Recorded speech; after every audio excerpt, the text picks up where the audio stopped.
Hello all, and welcome to the Satchel class, What is the Meaning of Refugee?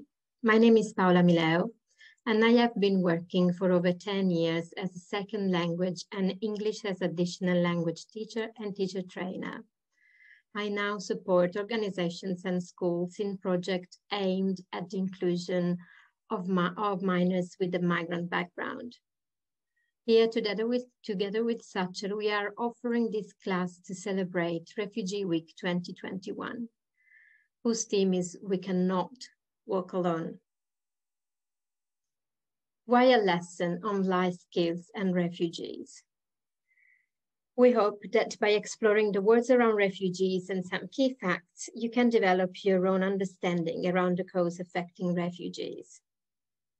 We believe in the importance to keep ourselves informed and challenge how we, as citizens and as part of communities, countries, face problems around the so-called refugee crisis. It is crucial to make sure that we contribute to creating safe and healthy living conditions for all, as the insecurity of one person today will translate into the insecurity of many tomorrow.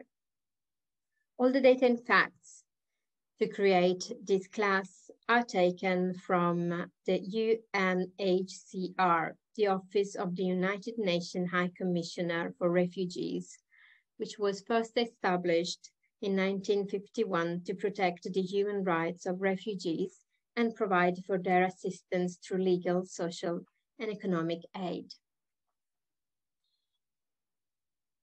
Spot the refugee. This is what a campaign by UNHCR was asking some years ago to explore prejudice against refugees. Let me tell you that they do not have any distinctive trait, apart from the fact that everything they once had has been left behind. Home, family, possessions, all gone. They have nothing, and nothing is all they will have unless we all extend a helping hand.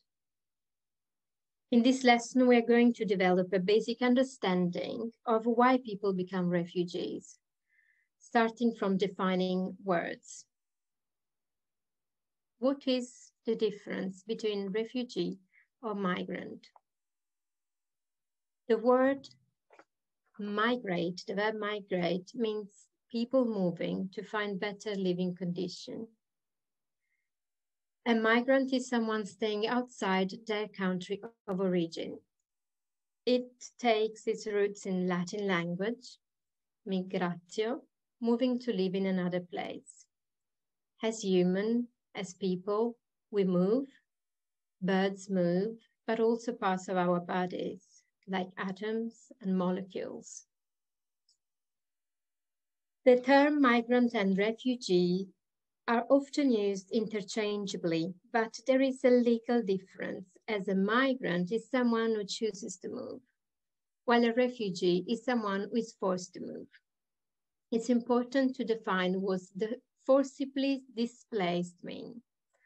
A person is forcibly displaced when he's forced to leave her home or home region as a result of persecution, conflicts, generalized violence, human rights violations, effects of climate change. It's important to note that climate change is becoming the defining crisis of our time, and disaster displacement one of its most devastating consequences. According to the UNHCR, one person is forcibly displaced every 2 seconds. There are 3 different types of forcibly displaced people. Internally displaced people are among the most vulnerable in the world, as they do not cross the border to find safety, so they remain in their own country. Then there are asylum seekers. An asylum seeker is a person who has applied for asylum under the Refugee Convention on the grounds that if they are returned to their country of origin, they have a well-founded fear of persecution and on account of race, religion, nationality, political belief, or membership of a particular social group. They remain asylum seeker for as long as their application is pending. A refugee is an asylum seeker whose application has been successful. Once you're granted the refugee status, International Law will recognize you the right for housing, education, freedom of movement, and the right to work. Who are unaccompanied and separated children? Unaccompanied asylum seeker child arrive under the age of 18 without an adult who is responsible for him or her. They are undocumented and they have to go through an age assessment process. A separated child becomes separated while on the move. This can happen for different circumstances and in different circumstances and for different reasons. A separated child can become separated from his parents or carers while boarding means of transport or during times of panic, for example, boarding transport or crossing borders or when they are in a crowd or when they are trying to escape maybe from armed force. When the adult accompanying a child gets lost or he gets detained by officials or he gets ill or he dies on the journey. Or when children are deliberately separated from their parents by immigration law enforcement officials. Then we find stateless people. Stateless people are among the most vulnerable. According to the definition from UNHCR for stateless people says, a person who is not considered as a national by any state under the operation of its law. This may happen for several reasons. Someone can be born stateless or you can become stateless because of discrimination against particular ethnic or religious group, because of discrimination on the basis of gender, because of the emergence of new states and transfers of territory between existing states or gaps in nationality laws. The actual number of stateless people remains unknown. Around mid-2020, it was reported to be 4.2 million. Whatever the cause, stateless has serious consequences for people in almost every country and in all regions of the world. It's important to clarify that not all stateless are refugees and not all refugees are stateless people. You may have heard about the Rohingya fleeing Myanmar and moving to Bangladesh since 2017.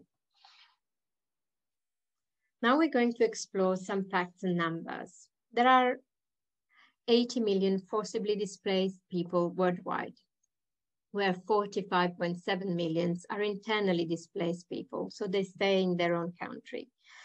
4.2 million are asylum seekers, and 26.3 are refugees, so asylum seekers who have been granted their refugee status. 3.6 million are Venezuelan displaced abroad. 67% of refugees originate from just 5 countries. The main countries are Syria, Venezuela, Afghanistan, South Sudan, and Myanmar. 39% are hosted in only 5 countries. Turkey is the first one, followed by Colombia, Pakistan, Uganda, and Germany. Less than 1% of the world's refugees are in the UK. Most refugees have fled from one poor country to another. Over half of all refugees are women and children, and 34 million are unaccompanied minors. The map here shows refugee and people in refugee-like situation worldwide and is dated mid-2020. As you can see, the main countries hosting refugees in Europe are Germany, followed by France, Sweden, Italy, and the UK. Turkey hosts the largest number of refugees in the world, with 3.6 million refugees, followed by Colombia, where many Venezuelan displaced people live. We're going to zoom out into facts around Europe and refugees. Only 10% of the entire world's refugee population and only a fraction of internally displaced people were living in the EU in 2019, where 0.6% of the EU's total population is comprised of refugees. 2.2 million immigrated to the EU in 2018.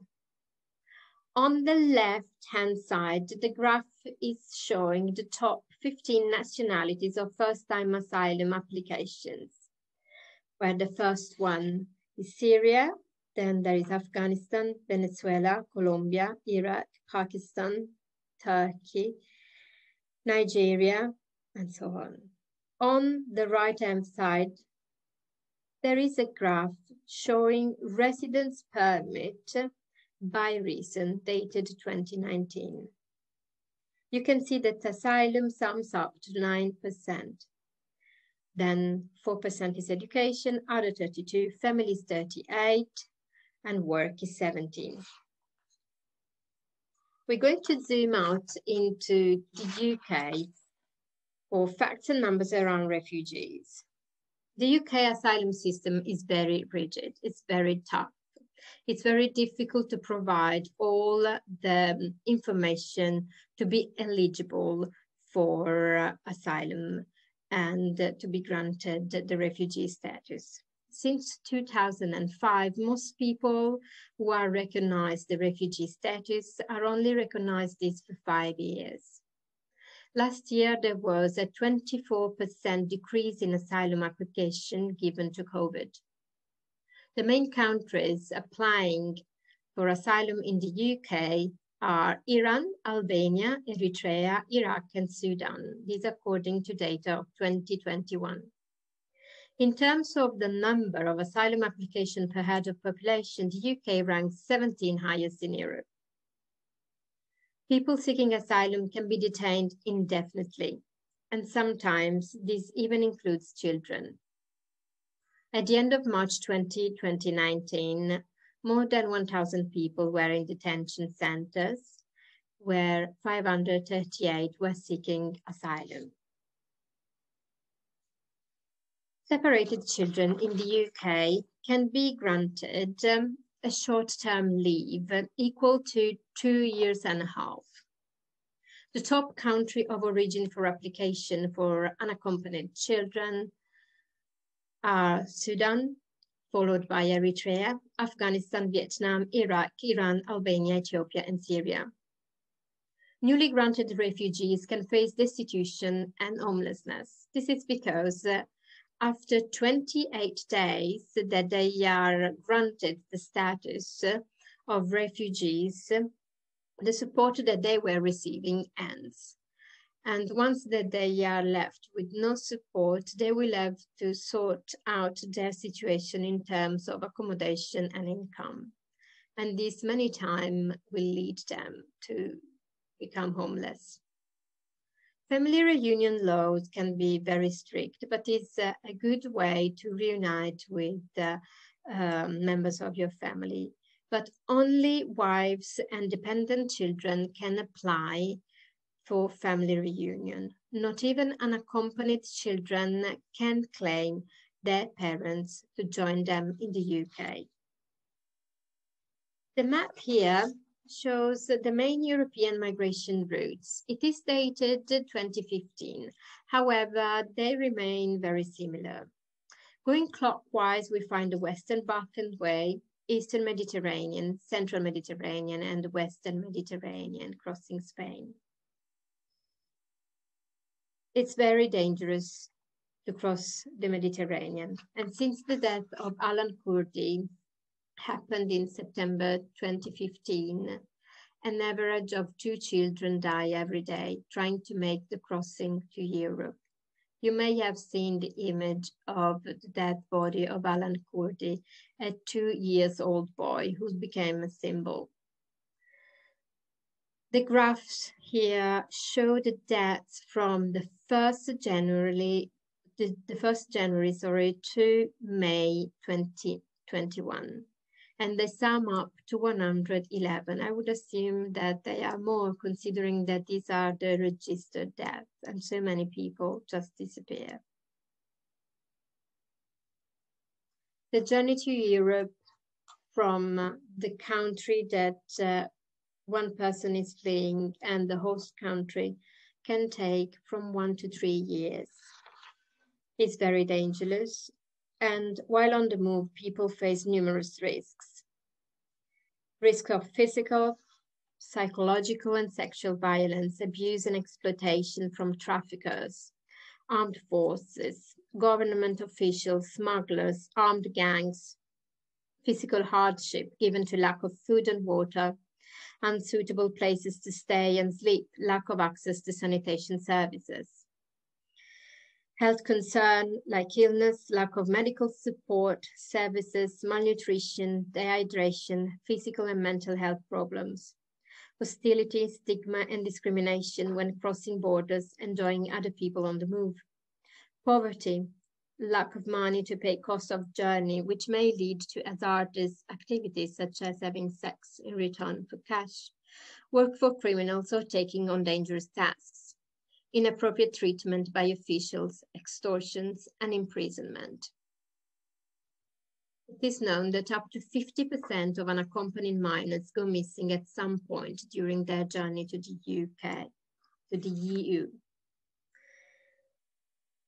It's very challenging for unaccompanied children to be sent back or to be refused once that they apply for asylum, given also all the risks and trauma and the challenges that they had to go through on the journey and when leaving their country. So this many times takes them to have serious mental issues. How would you imagine living in a refugee camp? For sure, uncertainty and patience would have to be your best friends. And also believe that one day you will live somewhere else and in better conditions. The life in a refugee camp is characterized by inadequate shelter, often only tents in conditions of extreme heat and cold, limited access to medical care, medication, and now vaccinations, lack of food and clean water, extremely poor sanitation, limited and inconsistent access to electricity and gas, overcrowded or improvised school for children or none at all, risks of fire and flood. People can live in refugee camp for a very long time, up to several years. What happens when they arrive to the UK? On the left, there is an infographic from Free Movement explaining the process to claim asylum. You can claim asylum on the arrival or within UK. What happens is that the Home Office will gather personal information and decide if to apply detention. So the screening interview follows an asylum interview, which can last several hours. After this, within 6 months, a decision is made. You can be granted refugee status, or you can be refused. If refused, you can appeal, and once again, you can either be granted refugee status or you have to be removed or you are offered for voluntary return. During the process of claiming asylum, you can face detention in immigration detention centers. If you are detained under immigration powers, you may be held in short-term facilities to start with. However, there is no time limit. You can be detained indefinitely, and you will have very limited freedom of movement within the detention center. This can happen when you enter or re-enter the UK, when you claim asylum and the Home Office categorize your case as a safe third country case. Be aware that some countries can consider safe places that aren't. Very often, this is very controversial. You can be detained also if you have claimed asylum and have been refused, or if you do not have an immigration status or application pending. What happens when you're granted asylum? You're not allowed to claim benefits or work in the UK, but you will be supported in terms of housing and cash support. You cannot choose where to live, but the accommodation can be a flat, a house, a hostel, or a B&B. You will get £39.63 per week, equals to £5.66 per day. What happens when someone gets refugee status? They have just 28 days to find accommodation and to apply for mainstream benefits before they are evicted from asylum accommodation. Basically, they need to sort out their situation in terms of accommodation and incomes within 28 days. And this is why many refugees become homeless at this stage. What happens when you are recognized as a refugee? International human rights law guarantees the refugee the right to housing, education, freedom of movement, and the right to work. How can you help? First of all, stay informed.